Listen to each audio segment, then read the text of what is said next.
Good morning, students. Today we shall learn very important theorem. It is called work energy theorem. Let us see what is work energy theorem. We have learned in the previous topic when we discussed rectilinear motion with constant acceleration. We have learned an equation v square minus u square is equal to 2as for uniformly accelerated motion, where u is the initial velocity, v is final velocity, a is the constant acceleration, and s is the distance covered. As you already know, where a is equal to constant acceleration. This is for a rectilinear motion along a straight line. Now if you divide it on both sides by m by 2, dividing throughout by m by 2, what do we get? We get m v square by 2 minus m u square by 2 is equal to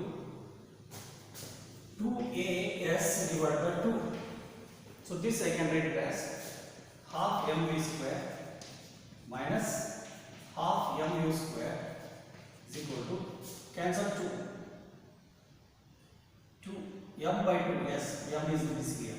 Cancel 2. Cancelling 2, you will get m a into s.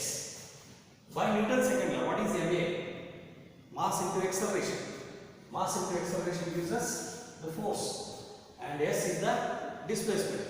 So mass into acceleration into force gives us force multiplied by displacement. Displacement is s, or you can take this displacement d, as we are taking in this topic.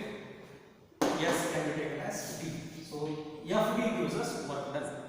So half mv square gives us kinetic energy. Half mu square gives us kinetic energy. Then what is this and this one? This is final kinetic energy for final velocity v, and this is initial kinetic energy for initial velocity u, and thus change in kinetic energy. Final kinetic energy minus initial kinetic energy gives us work done. Okay, this is simple as far as motion in a straight line is concerned, rectilinear motion is concerned. For rectilinear motion, for any motion in 3 dimensions, for any accelerated, that is any uniformly accelerated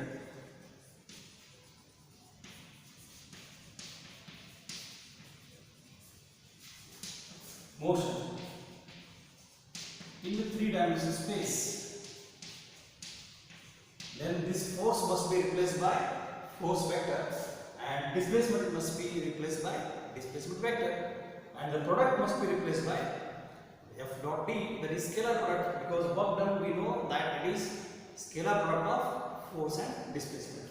Therefore same equation can be written as half mv square minus half mu square is equal to f vector dot d vector, where f dot d vector we know is work done. F dot d vector, f dot vector d is work done. Just substitute this. So this I can take as kf for final kinetic energy, and this second one I will take it as ki for initial kinetic energy is equal to work done. So that's how we write change in kinetic energy. You know, delta is notation for change in kinetic energy. Delta is notation for change. Change in kinetic energy is equal to work done. This is the relation between kinetic energies and the work done. This itself is called as work energy theorem. Then how do you write the statement? The change in kinetic energy of a moving body in an uniform accelerated motion is equal to net work done on the body by the net force. Work done by the net force. So we can write the statement. Work energy statement. Work energy theorem statement. Statement. Change in kinetic energy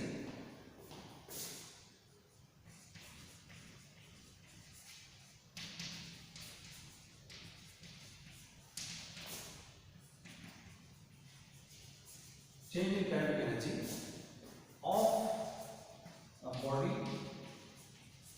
in motion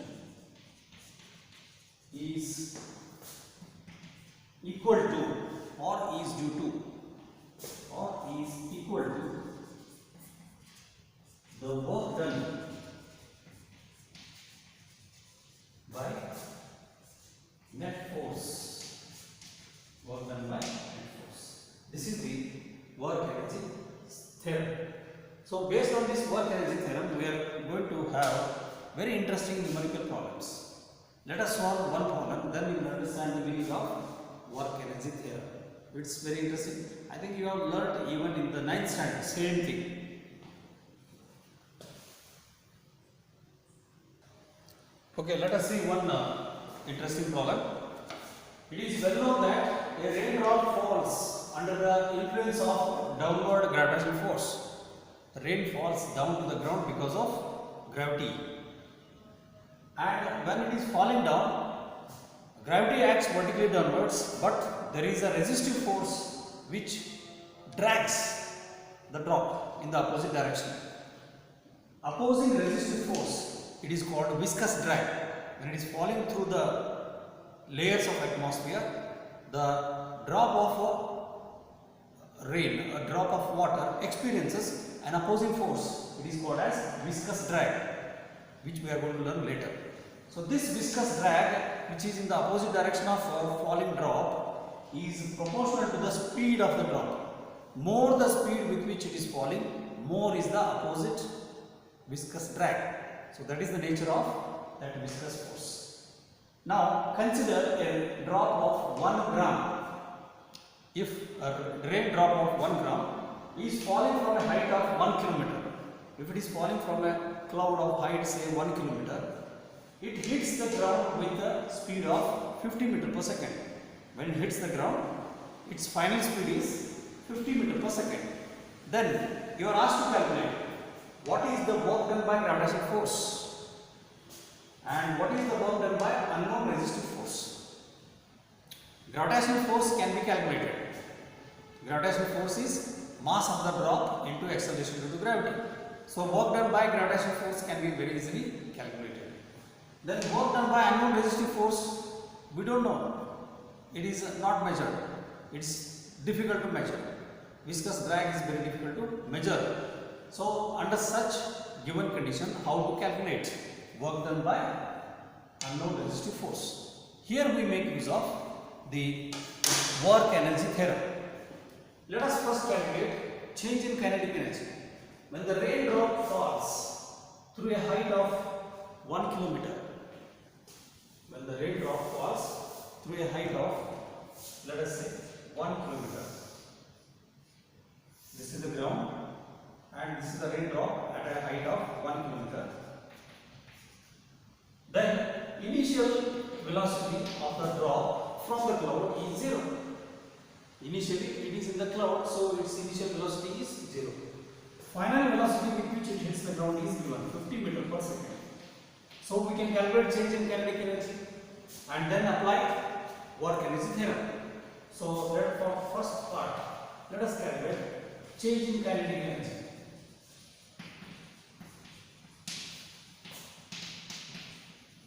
Change in kinetic energy is calculated as delta K.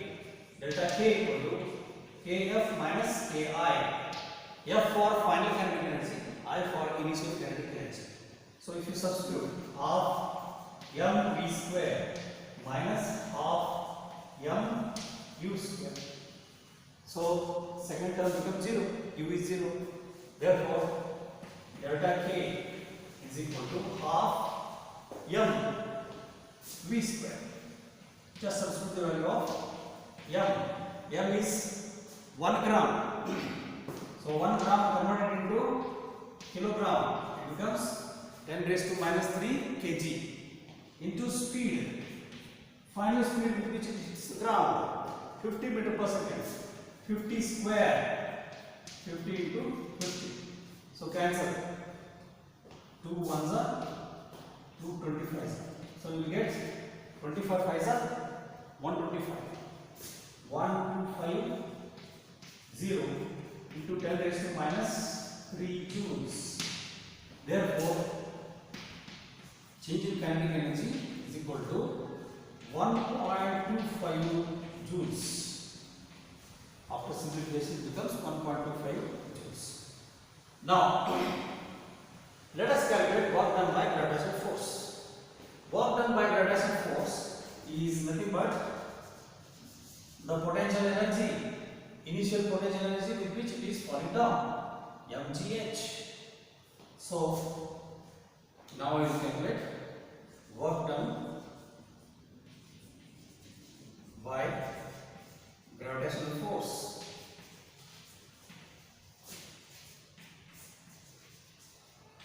On the falling rate of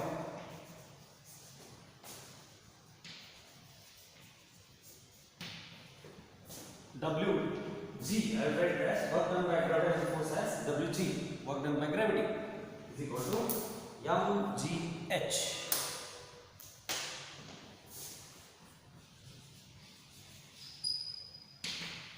Mass is again 10 raised to minus 3.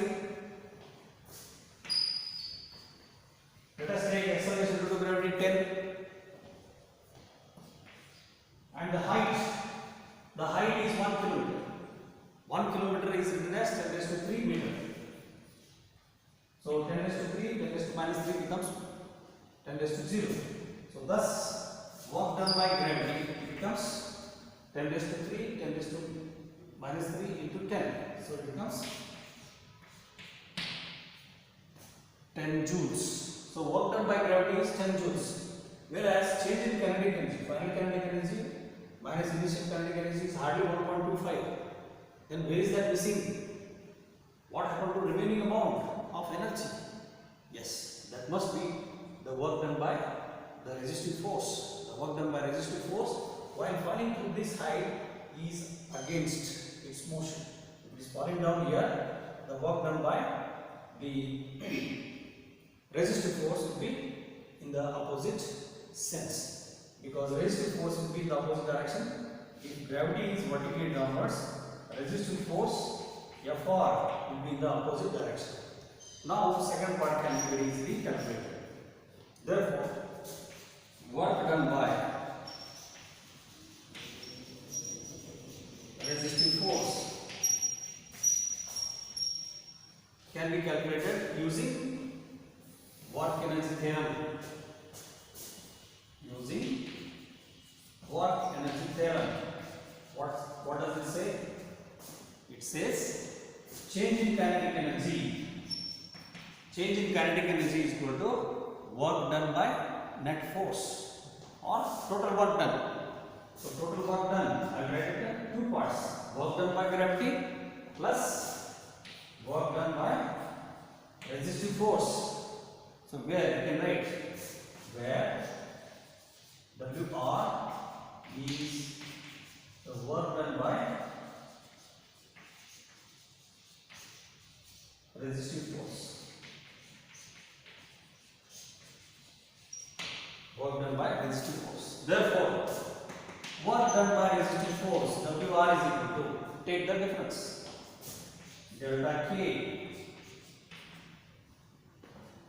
k minus,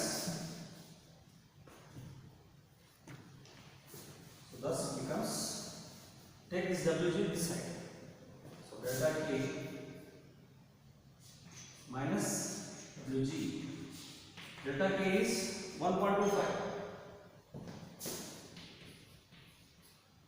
minus Wg is 10 joule, 10.00. So if you subtract, how much you are going to get? Minus 8.75 joule. So minus 8.75 joule is the work done by resistive force. Just like the frictional force comes into play whenever there are two solid surfaces in contact which try to have a relative motion between them. The same way, whenever there is a fluid, so air is the fluid here. Air is the fluid. When there is a motion of a liquid or motion of a solid in a fluid, then there will be a force. It is called as viscous force. So the viscous force is always opposing the motion, and this viscous force is directly proportional to the speed with which the body is falling down. So nature of viscous force and all you are going to learn in second part of physics when we study fluid dynamics. Okay, there we are going to learn in detail. So just understand whether it is a frictional force or resistive force, these are always opposing the motion. Therefore, work done by frictional force or resistive force is always negative. That is evident from this numerical problem. Therefore, work done by resistive force is minus 8.75. That is in the opposite direction. That's how the work energy theorem helps us to solve the problems. Okay. In the next video, we'll solve some more problems and we'll go ahead with what is the meaning of kinetic energy and what is the meaning of potential energy in detail. And later on, in this case of work energy theorem, the force that is acting, F, is taken to be constant. This is the work energy theorem for a motion with constant force, for a body with a constant force. What happens if the force is not constant? The force is variable force. That we are going to see later on.